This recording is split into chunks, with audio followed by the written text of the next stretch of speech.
Quero ler um texto aqui com os irmãos, que está em Mateus, capítulo 14. E aí a gente vai conversar um pouquinho sobre essa palavra.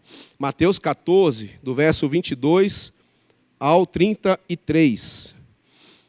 E abre o seu coração para aquilo que o Espírito quer falar. A palavra do Senhor, né, que vai ser lida, ela já é em si mesma suficiente e poderosa para nortear a nossa vida, para acalmar a nossa alma, para nos dar uma direção, para mudar tudo em nós. A palavra do Senhor é poderosa. Eu lembro quando eu me converti, uma palavra foi dita naquela noite. E foi dito assim, né? Você não pode servir a dois senhores. Essa palavra foi suficiente para transformar a minha vida, transformar a minha casa, transformar o destino dos meus filhos, mudar a minha vida daquele dia em diante, mudar, ressignificar o meu passado e trazer um destino para a minha vida futura.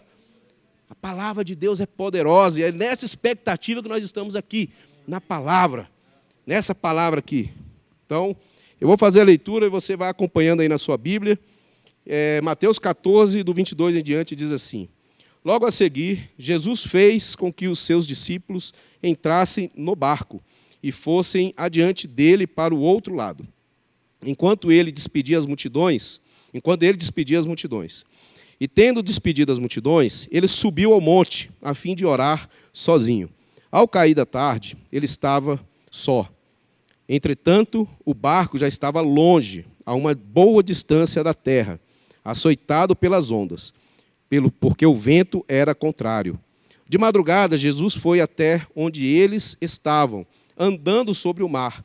Os discípulos, porém, vendo-o andar sobre o mar, ficaram apavorados e disseram: é um fantasma. E todos de medo gritaram. Mas Jesus imediatamente lhes disse: coragem, sou eu, não tenham medo. Então Pedro disse: se é o Senhor mesmo, mande que eu vá até aí, andando sobre as águas. Jesus disse: venha.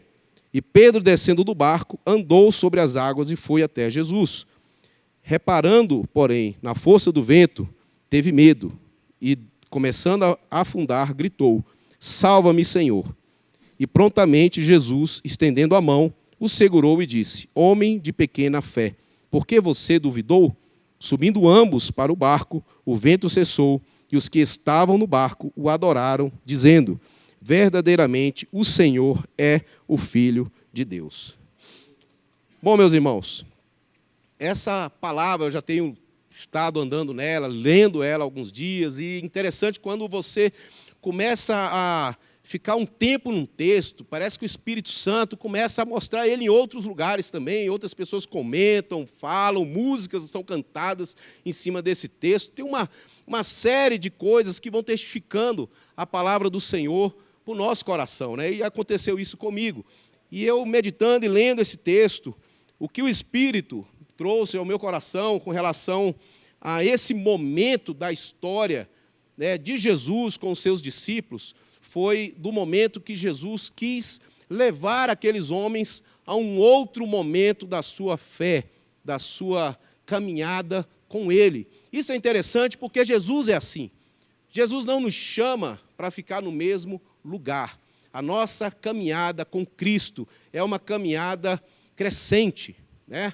Nós estamos numa constante evolução, num avanço, num constante aprendizado em direção à maturidade. É interessante quando Jesus chama aqueles homens, ele os chama como pescadores que eram, como cobradores de impostos, como revolucionários. Jesus passa por eles e os chama. E eles logo seguem a Cristo. Eles largam tudo e começam a seguir Jesus. Chegou um determinado momento, né, aqueles homens foram se tornando seus discípulos. Se tornaram aqueles que eram os aprendizes de Jesus. Andando com Jesus, eles foram aprendendo com Cristo a palavra, como andar, como fazer as coisas. Os discípulos e o seu mestre andavam próximos, eles eram juntos ali o tempo inteiro. O ensino estava acontecendo. Jesus estava formando naqueles homens uma identidade do reino do Espírito. daquela comunidade de fé que nascia, que estava ali nascendo, que é a igreja, como nós somos hoje. E só que dentre os discípulos, Jesus chama 12 homens para caminhar com ele, numa relação mais íntima ainda. Dentre desses 12, Jesus separa 3, para ter momentos ainda mais íntimos com Jesus. Só que é interessante você ler as Escrituras, que a gente vai vendo que os discípulos que andam com Cristo, além dos 12 que foram chamados por ele, além dos 3 que andaram com Jesus mais próximo, nós temos vários homens e mulheres de Deus que se destacam nas Escrituras. Nós temos as mulheres, Joana, Maria Madalena, mulheres que serviam ao Senhor com seus bens, com seus recursos. Nós temos José de Arimateia, que não é comentado nos evangelhos, né, na caminhada com Jesus, mas lá no finalzinho da história, aquele homem aparece para guardar o corpo de Jesus na sua sepultura. Discípulos anônimos, Estevão, Filipe, tantos outros que mais na frente o Senhor os chama para determinadas tarefas. E essa é o quadro da igreja. Nem todos têm um chamado para estar aqui em cima, pregando. Nem todos, talvez, vão ser os músicos. Nem todos vão estar ali na diaconia. Mas nós todos estamos envolvidos no reino de Deus. Todos estamos chamados a crescer na nossa fé e na nossa caminhada.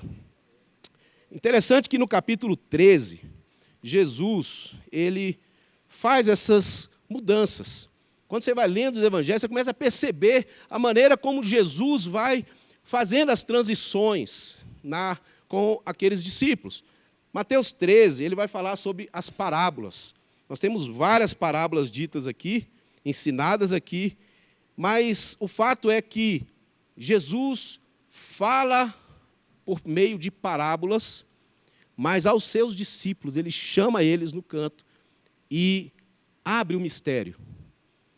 Ele começa a revelar o que aquelas parábolas estavam querendo dizer. Né? E ele diz, olha, eu falo a eles por parábolas, porque para que eles vejam, vejam, não compreendam, ouçam, não entendam, porque o coração deles é duro. Então, o que me parece que os mistérios do reino são para os curiosos. São para aqueles que têm um pouquinho mais de fome, um pouquinho mais de sede, sabe? Aqueles que têm um pouquinho mais de fome, um pouquinho mais de sede, avançarão, sabe? No conhecimento do mistério do reino dos céus. E essas parábolas aqui, em sua maioria, está tratando de 2 assuntos. Um é a frutificação, é o crescimento. Parábola do semeador, parábola do joio, grão de mostarda. Está falando de crescimento, está falando de frutificação. Mas nós também temos as parábolas da rede, a parábola do tesouro escondido, que falam de renúncia. Mas não é uma renúncia vazia, mas são pessoas que descobrem o valor do reino de Deus e pagam o preço por isso. É interessante que o crescimento, ele não é simplesmente automático. Nós somos levados a crescer, mas nós também precisamos participar desse crescimento. Nós precisamos interagir com esse crescimento. A parábola do semeador fala que existiam solos, e cada aspecto desse solo, era à beira do caminho, onde as aves do céu vinham e roubavam a semente. Outros, era uma terra que não era profunda, havia pedregulhos ali, a outra tinha espinhos. Enfrentamentos que aquela semente precisaria ter para que ela fosse frutífera. Assim é a nossa vida. Nós também temos os nossos próprios enfrentamentos. E nós também precisamos compreender o valor do reino de Deus para que a gente possa, de fato, pagar o preço para o nosso crescimento. Então, por que eu tenho que enfrentar os espinhos? Por que eu preciso enfrentar os pedregulhos? Por que as aves dos céus eu tenho que enfrentar tudo isso? Porque o reino dos céus tem um valor inestimável. Se nós não compreendermos isso, o máximo que nós vamos arranhar aqui é uma religião. O máximo que nós vamos arranhar aqui é uma vida boa, sabe? De pessoas bonzinhas, honestas, que pagam as suas contas em dias, têm um bom testemunho, que estão aí. Mas eu e você não fomos chamados a isso. Nós somos chamados aí além, a avançar na nossa fé, na nossa caminhada. E eu acho que, se você veio aqui hoje, é porque Deus está te chamando a isso. O Senhor está movimentando a nossa fé, a nossa caminhada. Você pode ir além, você pode ir um pouco mais, tenho certeza disso, sabe? O que você ainda não fez? O que você ainda não deixou? O que você ainda sabe que o Senhor já está te pedindo há algum tempo e você não entregou? Quem sabe essa noite é a noite para isso, para a gente entregar, para a gente enfrentar, para a gente ser levado para outra margem. Passou um pouquinho mais aqui, a gente vê a multiplicação dos pães. É interessante que Jesus ele se retira para um determinado lugar, porque ele quer ficar um pouco só, porque ele recebe a notícia da morte do seu primo João Batista.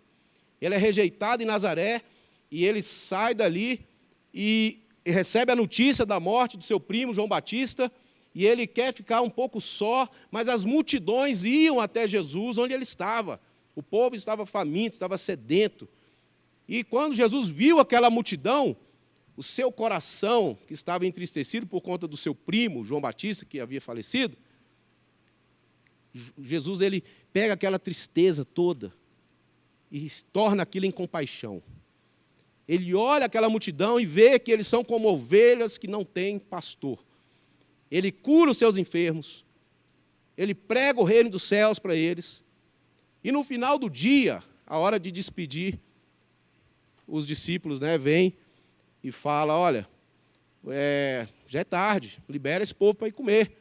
E Jesus vira para eles, dê vocês mesmos a eles de comer. Ah, mas nós não temos muita coisa aqui, temos 5 pães, 2 peixinhos, e a gente conhece a história. Jesus pega aqueles pães, ora, dá graça por aqueles pães, entrega aos discípulos e eles têm que dividir esse pão para todo aquele povo que estava ali. É interessante como que Jesus consegue, sabe, mudar o cenário das coisas. Jesus ele não ficou preso na tristeza, mas ele viu a missão e ele, sabe, trouxe sentido para a sua tristeza, trazendo sentido para a vida daquelas pessoas. Para a nossa vida ter sentido, ela precisa trazer sentido para as outras pessoas. Precisa fazer sentido, sabe, para esse bairro, a existência dessa igreja. Precisa fazer sentido, sabe, para os meus filhos, a minha vida. E logo a vida deles. E a nossa existência precisa trazer sentido para a vida das outras pessoas. E Jesus queria treinar aqueles homens. Quando Jesus não fazia nada aleatório. E até a aleatoriedade da vida, Jesus transformava aquilo em propósito. Então, quando Jesus vê aquela multidão, cura aquele povo todo, ele fala, agora é a hora de vocês alimentar essa multidão. E vocês serão um milagre. O milagre da multiplicação não é que Jesus orou e os pães multiplicaram. É que Jesus orou e tudo aquilo que nós colocamos na mão de Jesus é suficiente. Se torna suficiente. O que eles tinham foi suficiente para atender a fome daquela multidão. E o milagre aconteceu quando eles pegaram o pão e partiram por pessoa a pessoa. O milagre aconteceu quando eles foram em direção aos famintos e ali eles liberaram o pão. E é interessante, você quer provar o milagre da abundância, cerque-se de famintos. Cerque-se de famintos.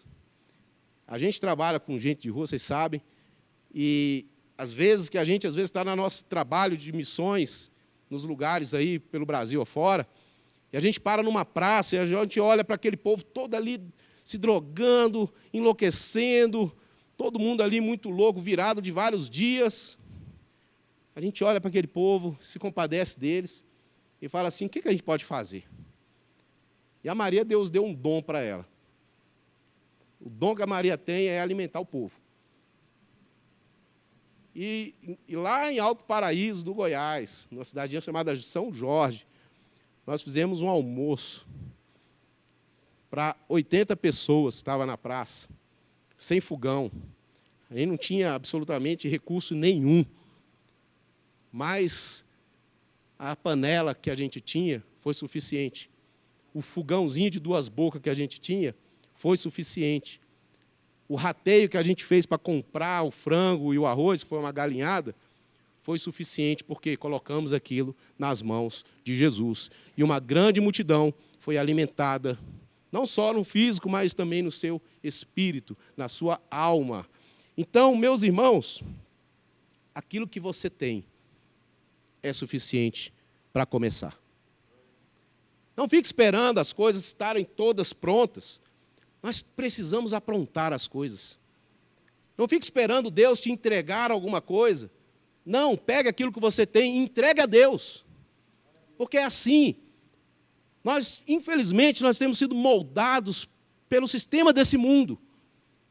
Enquanto que nós precisamos quebrar, sabe, todas esses argumentos, essas filosofias, essas coisas todas que o mundo colocou na gente.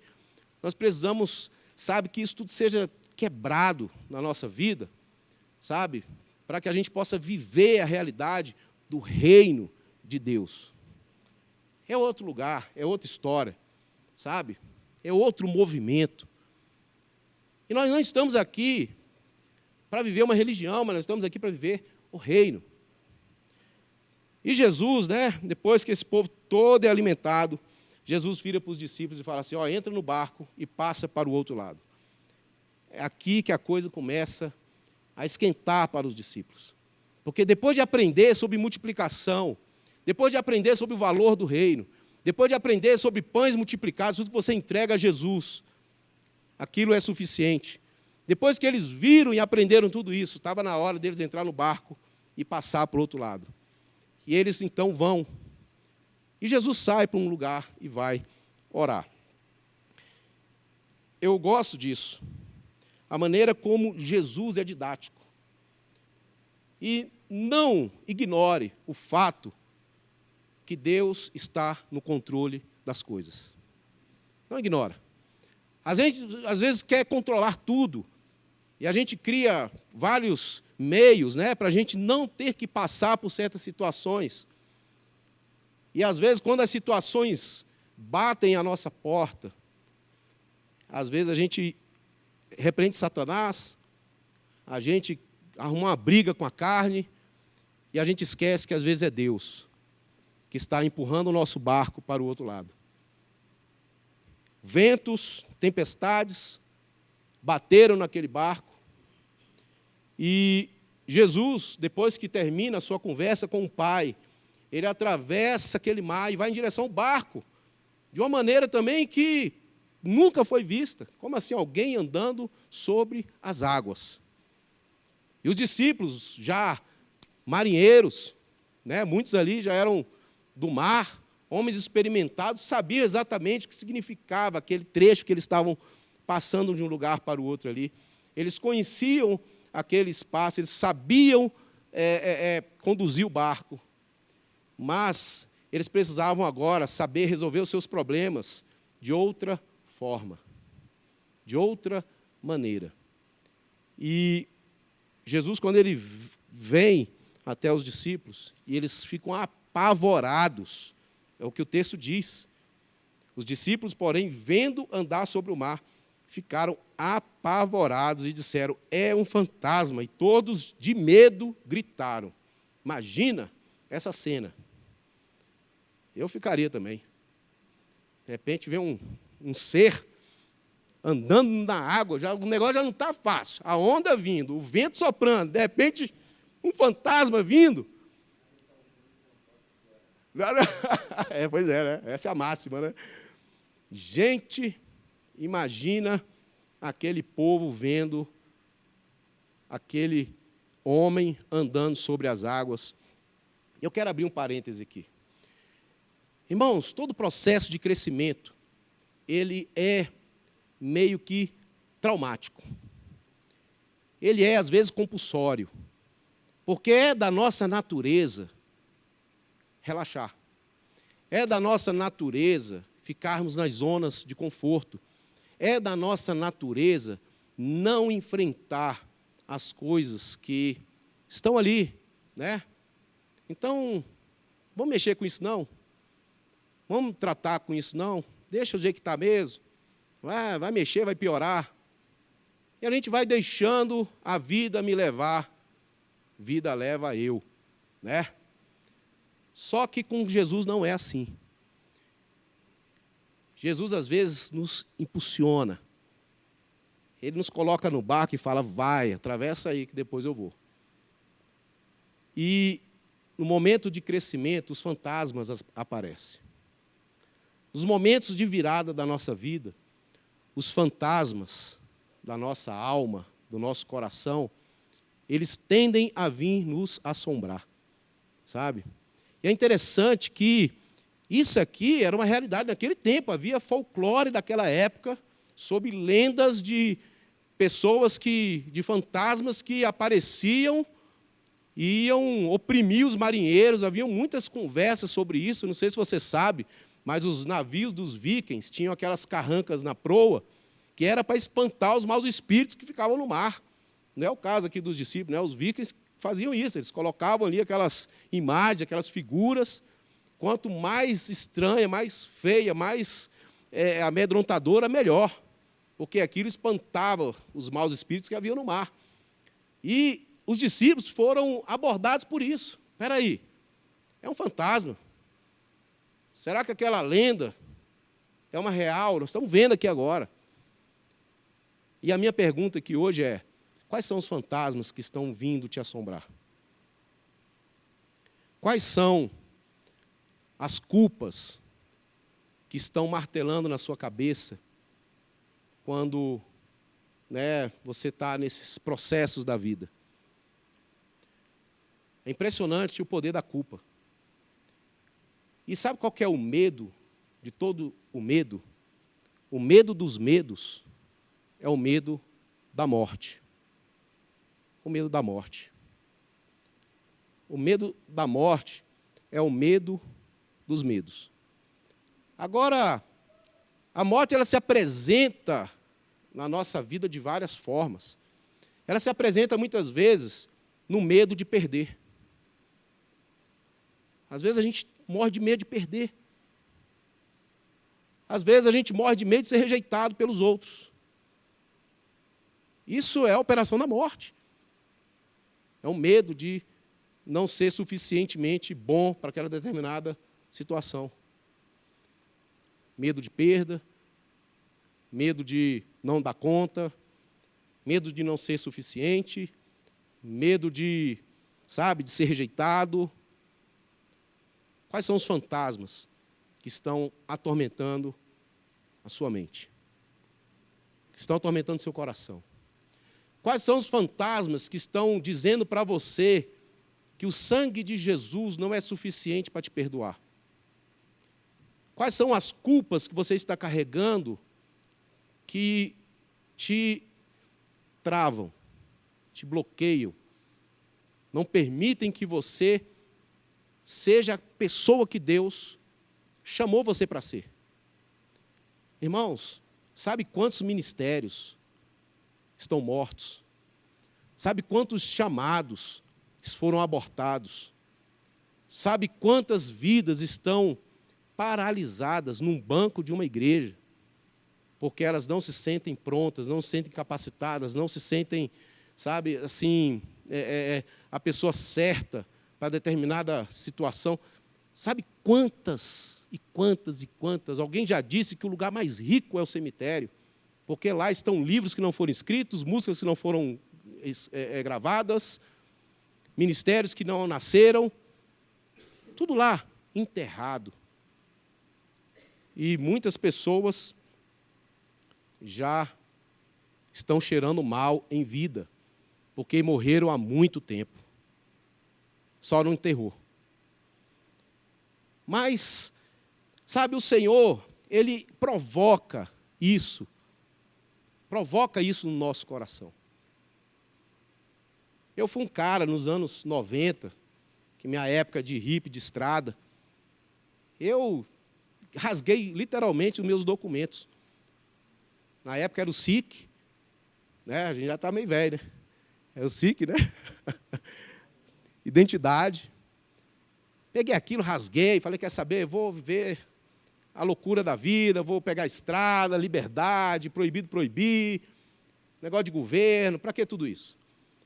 E aí tudo bem, vivi minha rebeldia, sabe, apaguei a minha história passada com família, e o que eu não sabia, que tudo aquilo que eu não queria viver, sabe, porque eu era anti o sistema, o Senhor me colocou dentro de uma comunidade hippie, sabe, com um monte de outros hippie, anarquista, para liderar anarquista. Como é que isso pode? Como é que você lidera quem não quer ser liderado, quem não acredita no governo, no sistema? E eu era apenas um rapaz latino-americano, sem dinheiro no banco, sem parentes importantes e vindo do interior. Eu estava lá naquela comunidade, irmão. Sabe? Jesus nos impulsiona, eu, Maria, meus meninos nasceram lá. E fazendo o quê? Tentando, sabe, levar o evangelho para todas as criaturas hippie que tinha na face da terra, e tentando fazer daquele povo filhos de Deus e homens de valor para que eles fossem pregar o evangelho para tudo que é lugar do mundo. E sabe o que é, irmãos? Às vezes nós estamos igual Jó. Aquilo que eu temia me sobreveio. E, às vezes, aquilo que a gente mais tenta evitar e teme, acaba acontecendo. Por quê? Porque Deus está inconformado com a maneira como nós estamos vivendo. E Ele precisa provocar os nossos medos. Ele precisa provocar as nossas, sabe, zonas de conforto. Ele precisa abalar os sistemas no qual a gente fica seguro. Ele não está fazendo isso para nos deixar, sabe, sem chão. Ele está fazendo isso para colocar o chão certo debaixo dos nossos pés. Sabe? Um reino que não é abalável. E o interessante é que, né, Jesus vira para eles e fala, sou eu, coragem.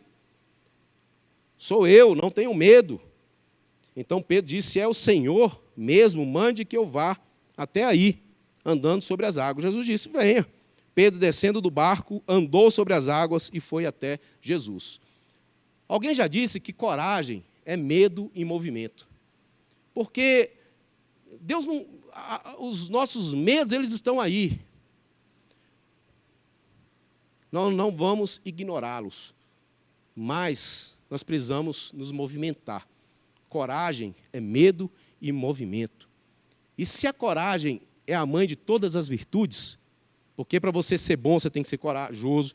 Para você perdoar, você tem que ser corajoso. Todas as virtudes que a Bíblia nos ensina, que a gente pode praticá-las, elas precisam da coragem.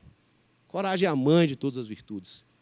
Se a coragem é a mãe de todas as virtudes, o medo é o pai de todos os vícios. Porque as pessoas vão correndo para os seus vícios, para os seus esconderijos, buscando o quê? Alívio para a sua dor. E a gente está fazendo isso o tempo inteiro. E o Senhor, Ele quer mudar esse medo.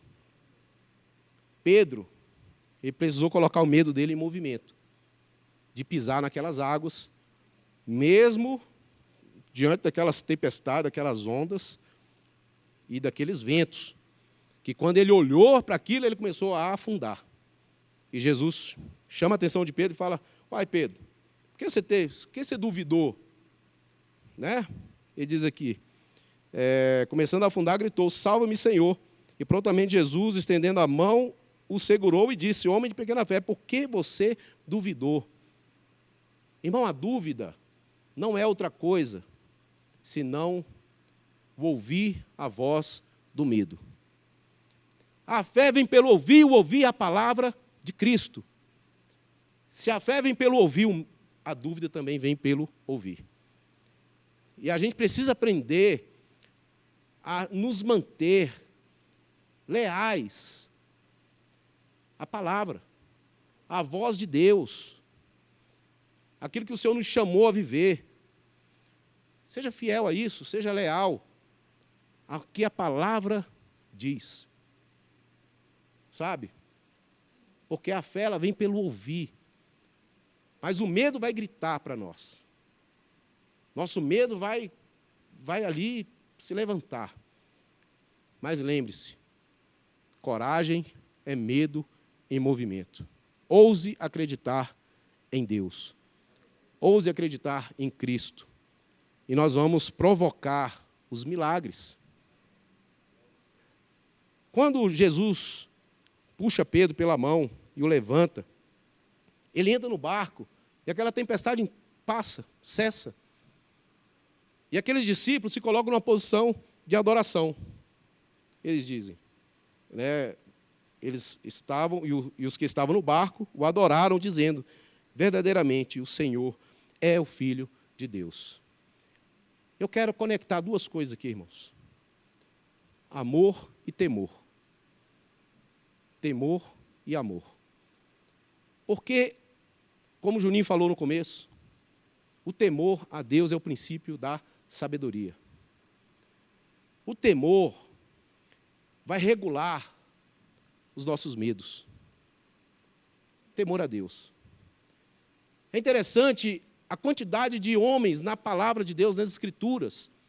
E se você parar aqui, talvez um dia para conversar com outros irmãos, ou irmãos mais velhos, mais experientes na caminhada, você vai poder perceber que em algum momento da caminhada dele, ele se assombrou com Deus. Eu não sei se você já se assombrou com Deus. Em outras palavras, você já se maravilhou com Deus. Deve ficar mais bonito assim, né? Mas Pedro, quando Jesus manda ele jogar a rede do outro lado, e ele pesca muitos peixes ali, ele vira para Jesus e fala assim: afasta de mim, porque eu sou pecador. O que Pedro estava tendo nele ali era um assombro de saber que aquela pessoa que estava diante dele era tão santo, tão puro, tão poderoso, e ele tão pecador. Ele sabia que ele podia ser em qualquer momento fulminado. Quando o povo de Israel estava no deserto, e o Monte Sinai explodia em fogo, em terremoto, em trovões, e todo aquele movimento divino ali naquele monte, o povo ficou assombrado e falou para Moisés: Moisés, fala você com ele, não nós. Aquele povo ficou assombrado com a glória de Deus. O povo de Canaã, quando ouviu falar que aquele povo de Israel, das pragas do Egito, o mar vermelho se abrindo e eles saindo a seco, aquela notícia deixou a cidade de Jericó morta de medo. O assombro do Altíssimo. Deus é tão glorioso, tão poderoso. Jesus um dia disse para os seus discípulos, falou assim: olha, não temam quem pode lançar o seu corpo, matar o seu corpo, mas temam antes aquele que pode lançar o seu corpo e a sua alma no inferno. Jesus não estava querendo que aqueles homens tivessem medo dele, mas estava falando para eles temer a pessoa certa, colocar a sua confiança e o seu respeito para a pessoa certa, e essa pessoa é Deus. O temor está se perdendo. Como que as pessoas hoje já não temem, não respeitam protocolos que são importantes, sabe? Por quê? Porque é tudo, deixa rolar, não sei o quê, vai levando a vida de uma maneira mais, sabe, libertina, sem entender que nosso Deus, ele é santo. Mas o nosso Deus também é amor. E a Bíblia fala que o verdadeiro amor lança fora todo o medo. Nós somos aperfeiçoados em amor. E o amor a esse Deus, sabe, vai deixar esse temor azeitado.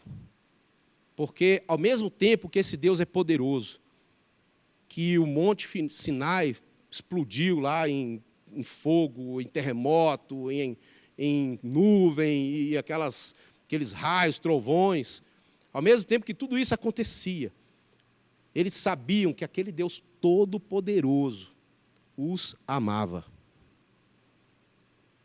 Isso muda tudo na nossa perspectiva. Por quê? Porque agora eu não preciso mais temer a onda e os ventos. Porque o Deus de amor é todo-poderoso para repreender os ventos e o mar. Para me fazer andar sobre as águas.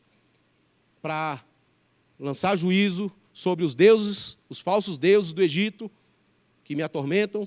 Para abrir o mar vermelho. Para me fazer entrar numa terra que eu não... coloquei um tijolo lá. Mas haviam casas, tinha tudo pronto lá para aquele povo entrar e viver e morar ali. O medo te torna infrutífero. Lembra que aquele homem que recebeu 2 talentos, ele teve medo e ele enterrou o talento dele, para quando aquele senhor viesse, ele entregasse aqueles 2 talentos para ele. E o Senhor falou assim, pois é, mesmo com medo você não fez a coisa certa. O medo nos torna infrutífero, mas o temor não. O temor vai fazer que a gente saia correndo daqui e multiplique os nossos talentos. Sabe? O amor de Deus vai fazer com que a gente saia daqui e multiplique tudo aquilo que o Senhor tem nos dado. O amor de Deus vai gerar uma confiança tão grande no nosso coração que, sim, nós vamos botar o pé e Ele vai botar o chão. Nós vamos andar por fé e não por vista. Nós precisamos, irmãos, avançar para essa adoração que esse texto está falando aqui. O final do texto é, eles o adoraram, dizendo, verdadeiramente o Senhor é o Filho de Deus. Nós precisamos ir além das canções, das músicas. Sabe, a gente precisa ir além dos resultados. A gente precisa ir além, sabe, das possibilidades. E desenvolver uma relação com esse Deus, sabe, tão poderoso. Ficar, nos maravilhar com esse Deus. E, sabe, seguir em frente com Ele, em obediência e amor. Isso fala dessa adoração, mas isso fala também sobre nós. Porque enquanto nós estivermos, sabe, querendo ficar paralisado, nós nunca vamos saber quem verdadeiramente nós somos. E a gente nunca vai saber exatamente o que fazer. Às vezes a maior pergunta que a gente mais ouve é: o que eu faço? O que eu faço? O que eu faço? E eu digo: descubra quem você é, e você vai saber o que você deve fazer. Busque saber quem você é, e você vai saber exatamente o que fazer. Nós temos que saber quem somos, sabe? Nós temos que nos dobrar diante desse Deus de amor, desse Deus que é tão grande, mas ao mesmo tempo se tornou tão pequeno como um homem, o Deus Emanuel, para, sabe, conversar com a gente, se colocou nesse nível conosco, porque Ele tinha um plano para a nossa queda, sabe? E o plano de Deus nunca foi frustrado. Nunca, nunca será, nunca foi e nunca será. Nunca será. Eu quero orar por isso, irmãos. Sabe, porque eu tenho certeza que você é um adorador de Jesus. Você é um filho amado de Deus. O Senhor tem tanto para derramar sobre você. O Senhor está com coisas para te confiar. Fala, olha, eu vou confiar isso aqui para esse meu filho, para essa minha filha. O Senhor tem tanto para liberar sobre nós. Mas nós estamos tão, amedrontados, tão, agarrados. E o Espírito Santo está aqui gritando, dizendo, abre mão, vai para o outro lado. Você vai crescer, você precisa avançar. Você precisa aprender a lidar com os ventos e as tempestades e com os seus medos. Olha, a culpa está consumindo muita gente. Mas eu quero te falar essa noite, meu irmão, o amor de Jesus te perdoa, o sangue do Cordeiro é suficiente para te perdoar. Lida com essa culpa. E lida com as culpas que não são suas, que você está carregando. Lida com os medos que você sofreu. Você foi traído, né? E por conta disso você não acredita mais em ninguém. Não. Isso é medo de ser traído de novo. Passe a acreditar. Quando a gente mais caminha, mais a humanidade prova que ela é podre. Mas se tem uma coisa que Jesus diz que vale a pena é o ser humano. Então nós temos que acreditar na mudança do ser humano. Continue avançando na sua fé. Continue avançando na sua intercessão. Continue tendo confiança diante do Senhor. Pai, eu quero pedir a Ti aqui, Senhor, essa noite. E peço que essa palavra possa ser aquela espada que vem quebrar grilhões e cadeias. Quero te pedir, Deus, que aquilo que o Senhor fez na vida daqueles discípulos, que diz respeito a nós aqui hoje, Senhor, esse chamado para crescimento, Senhor, os relacionamentos e as revelações sobre o reino, Deus, esse avançar para outra margem, Deus, nós não queremos sair, Deus, das nossas zonas de conforto, mas, por misericórdia, Espírito Santo, nos tira de lá. Nos tira desse lugar, Senhor, e nos coloca, Senhor, nessa terra boa. Coloca-nos, Senhor, nessa terra que é a boa, perfeita e agradável vontade do Senhor. Nos faz, Senhor, a desejar, Deus, esse terreno onde o reino está, onde existe esse tesouro escondido. O valor do reino, Senhor. Deus, quebra as mentiras que Satanás plantou. O diabo colocou um vírus aí dentro de você.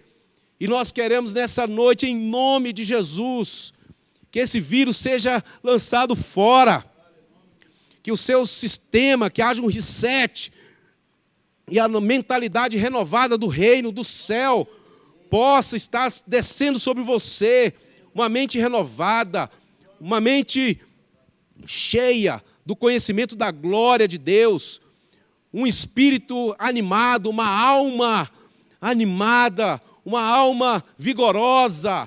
Senhor, no nome de Jesus, eu oro aqui, Senhor, para que cadeias de abuso, cadeias, meu Deus, de traição, de mentiras, sejam quebradas aqui essa noite em nome de Jesus Cristo. E o Senhor possa levantar os adoradores do Pai, aqueles que têm confiança, aqueles que se levantam em crença, em força, aqueles que acreditam até as últimas consequências, aqueles, Senhor, que vão te adorar, aqueles, Senhor, que vão entregar tudo pelo Senhor e pela causa do Senhor, Pai, no nome de Jesus Cristo, Deus. Um povo forte, um povo vigoroso, um povo que, Senhor, multiplicou os 5 talentos e o Senhor confiou mais 10. Deus, eu oro aqui porque eu sei que o Senhor está com aqui os teus talentos nas mãos, querendo distribuir para o teu povo, Senhor. O Senhor está buscando os fiéis, os leais, para confiar as dádivas do reino. Deus, eu sei que aqui estão os teus fiéis, eu sei que aqui estão os teus chamados, aqui estão os teus escolhidos. Deus, eu oro no nome de Jesus, para que aquilo que está enterrado, Senhor, possa vir à tona, possa vir para fora.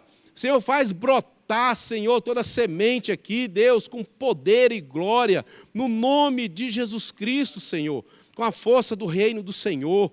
Oh Deus, Aqui está o povo que vai mudar as coisas. Aqui está o povo, Senhor, que vai fazer a diferença. Aqui está o povo, Deus, que o Senhor pode confiar sim, Senhor, as glórias do teu reino, no nome de Jesus Cristo, Pai. Digo fraco, eu sou forte. Digo fraco, eu sou forte.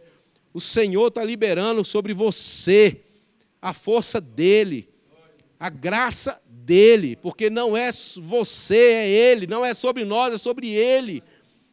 É a palavra dEle. Ele está comprometido com você. Ele está comprometido com a sua família. Ele está comprometido com os seus negócios. Então, somente seja fiel a Ele, no nome de Jesus Cristo, Pai. E eu sei que existem gigantes aí, Senhor, mas esses gigantes estão aí para esticar a nossa fé. Esses gigantes estão aí para nos ensinar a lutar e a batalhar, porque vai chegar o dia que nós vamos converter as nossas espadas em arados, as nossas lanças em foices. Mas, Senhor, agora é a hora da batalha, agora é a hora da guerra. E aqueles que estão cansados, Senhor, eu te peço um renovo nessa noite. Senhor, que todo cansaço da luta, Senhor, dê lugar agora uma paz. Pacifica esse coração, Senhor. E eu te peço, Pai, traz graça e renovo, Pai. Derrama um óleo fresco aqui, Senhor, e uma capacidade de continuar acreditando na Tua palavra, nas Tuas promessas, porque é isso que o Teu Espírito Santo está fazendo aqui. Lembra, Ele não nos deu espírito de escravidão para andarmos em temor, em medo, mas o Espírito que clama, Abba, Pai. Você é um filho, e se você é filho, você é herdeiro, herdeiro de Deus e co-herdeiros com Cristo, em nome de Jesus. Amém? Amém. Dá um amém aí bem forte. Amém. Aleluia, é isso aí.